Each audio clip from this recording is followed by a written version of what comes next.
Hello, my name's Amy. My number is 47. I'm a sophomore. Cedric Villani. What's so sexy about math? What is it that French people do better than all the others? If we would take polls, the top three answers might be love, wine, and whining. Laughter. Maybe, but let me suggest a fourth one. Mathematics. Did you know that Paris has more mathematicians than any other city in the world? And more streets with mathematicians' names too. And if you look at the statistics of the Fields Medal, often called the Nobel Prize for Mathematics, and always awarded to mathematicians below the age of 40, you will find that France has more Fields medalists per inhabitant than any other country. What is it that we find so sexy in math? After all, it seems to be dull and abstract, just numbers and computations and rules to apply. Mathematics may be abstract, but it is not dull. And it's not about computing. It is about reasoning and proving our core activity. It is about imagination, the talent which we most praise. It is about finding the truth. There's nothing like the feeling which invades you when after months of hard thinking, you finally understand the right reasoning to solve your problem. The great mathematician Andrew Weil likened this, no kidding, to sexual pleasure. But noted that this feeling can last for hours or even days. The reward may be big. Hidden mathematical truths permeate our whole physical world. They are inaccessible to our senses but can be seen through mathematical lenses. Close your eyes for moments and think of what is occurring right now around you. Invisible particles from the air around are bumping on you by the billions and billions at each second, all in complete chaos. And still, their statistics can be accurately predicted by mathematical physics. And open your eyes now to the statistics of the velocities of these particles. The famous bell-shaped Gauss curve of the laws of arrows of deviations with respect to the mean behavior. This curve tells about the statistics of velocities of particles in the same way as demographic curve would tell about the statistics of ages of individuals. It's one of the most important curves ever. It keeps on occurring again and again from many theories and many experiments. As a great example of the universality which is so dear to us mathematicians.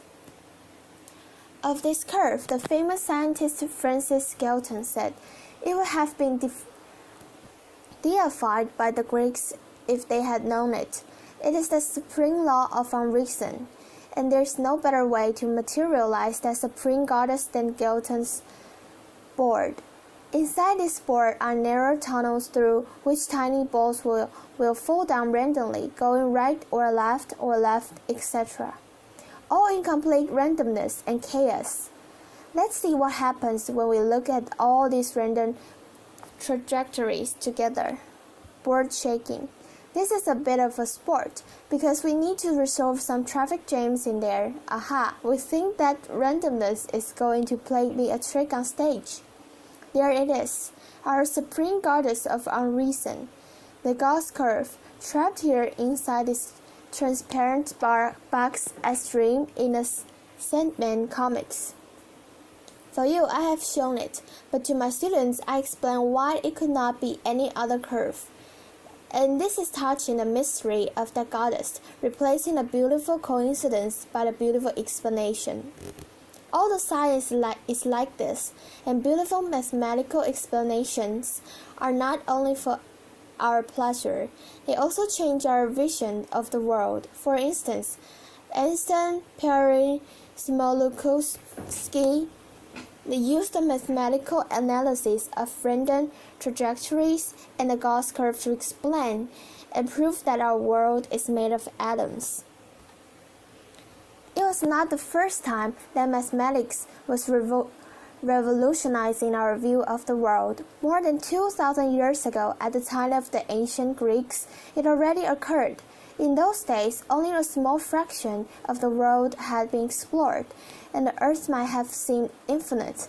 But clever Eratosthenes, using mathematics, was able to measure the earth with an amazing accuracy of 2%. Here's another example. In 1673, Jean Richard noticed that the pendulum swings slightly slower in Caen than in Paris. From these observations alone and clever mathematics, Newton rightly deduced that the Earth is a wee bit flattened at the poles, like 30%, so tiny that you wouldn't even notice it on the real view of the Earth. These stories show that mathematics is able to make us go out of our intuition, measure the Earth which seems infinite, see atoms which are invisible, or detect an imperceptible variation of shape. And if there is just one thing that you should take home from this talk, it is this: mathematics allows us to go beyond the intuition and explore territories which do not fit within our grasp. Here is a modern example you will all relate to: searching the internet. The World Wide Web, more than 1 billion web pages. Do you want to go through them all? Computing power helps, but it would be useless without the mathematical modelings to find the information hidden in the data. Let's work out a baby problem. Imagine that you are a detective working on a crime case, and there are many people who have their version of the facts. Who do you want to interview first?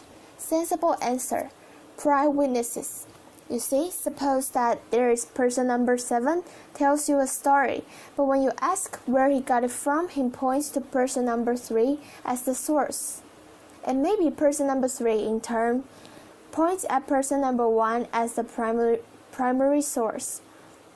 Now, number 1 is a prime witness, so I definitely want to interview him. Priority. And from the graph, we also see that person number 4 is a prime witness. And maybe I even want to interview him first because there are more people who refer to him. Okay, that was easy.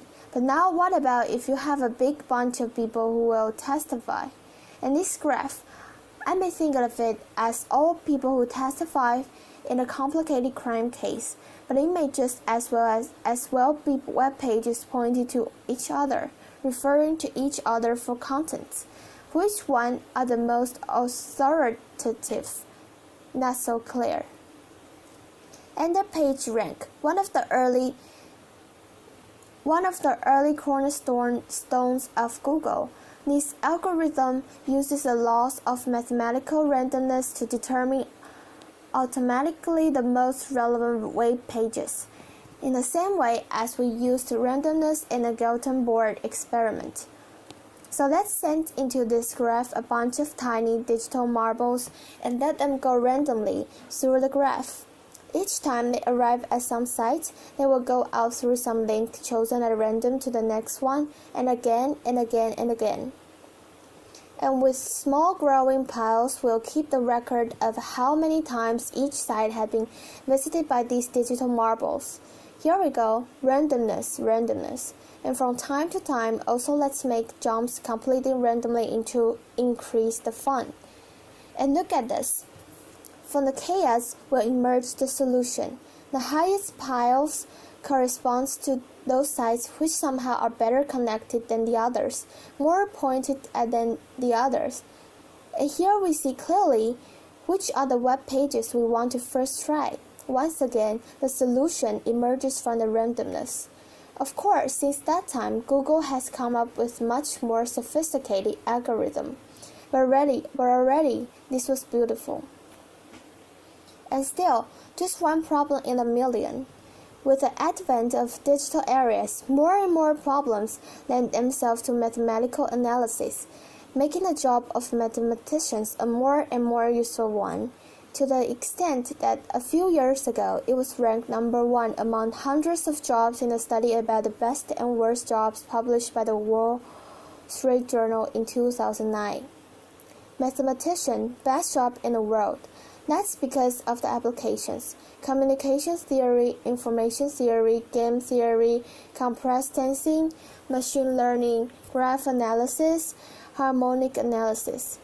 And why not stochastic process, linear programming, or fluid simulation?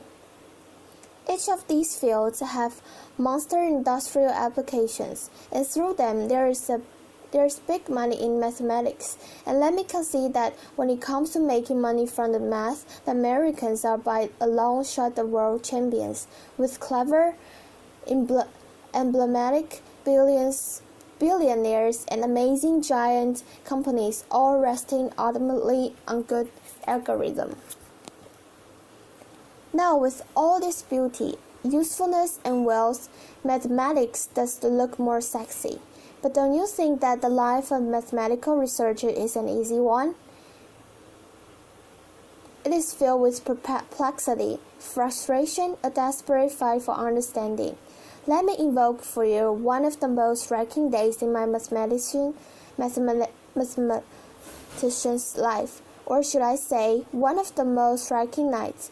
At that time, I was studying at the Institute for Advanced Studies in Princeton. For many years, the home of Albert Einstein, and arguably the most holy place of mathematical research in the world. And that night, I was working on an elusive proof, which was incomplete. It was all about understanding the paradoxical stability property of plasmas, which are a crowd of electrons. In the perfect world of plasmas, there are no collisions and no friction to provide a stability like we are used to. But still, if you slightly perturb a plasma equilibrium, you will find that the resulting electron shield spontaneously vanishes or damps out as if by some mysterious friction force. This paradoxical effect, called the Landau damping, is one of the most important in plasma physics, and it was discovered through mathematical ideas. But still, a full mathematical understanding of this phenomenon was missing. And together with my former students and main collaborator, Clement Malhut, in Paris at the time, we had been working for months and months on such a proof. Actually, I had already announced by mistake that we could solve it, but the truth is, the proof was just not working. In spite of more than 100 pages of complicated mathematical arguments and a bunch of discoveries and a huge calculation, it was not working. And that night in Princeton, a certain gap in the chain of arguments was driving me crazy. I was putting in there all my energy and experience and tricks, and still nothing was working. 1 a.m., 2 a.m., 3 a.m., not working. Around 4 a.m., I go to bed in low spirits. Then a few hours later, waking up and go, it's time to get the kids to school. What is this? There was this voice in my head, I swear. Take the second term to the other. 4 transformed and invert in L2. Laughter. Damn it!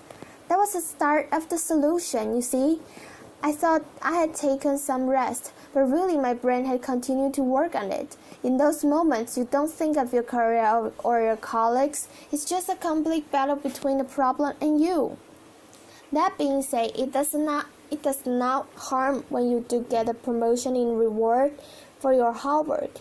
And after we completed our huge analysis of Landau damping, I was lucky enough to get the most coveted Fields Medal from the hands of the President of India in Hyderabad on